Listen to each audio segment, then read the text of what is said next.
Ang laki ng in-improve na kilikili ko, hindi na siya maitim.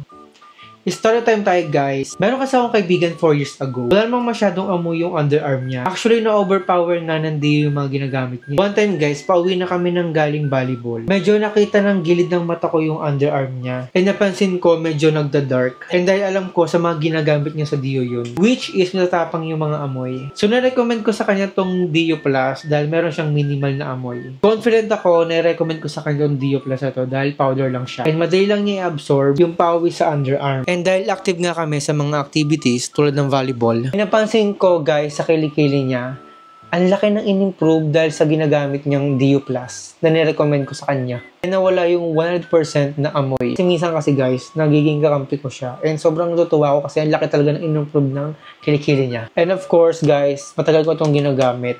And ang laki rin talaga ng improvement ng kilikili ko. Tingnan nyo guys, sobrang laki ng in-improve na kilikili ko, hindi na siya maitim. Kaya naman guys, sobrang confident talaga ako na magsando kasi wala akong tinatagong amoy at yung kaitiman ng kilikili. Oo nga pala guys, bago tayo umalis at mag-volleyball ako mamaya, itong Dio Plus na to, makikita mo to kahit saan. So yun lang.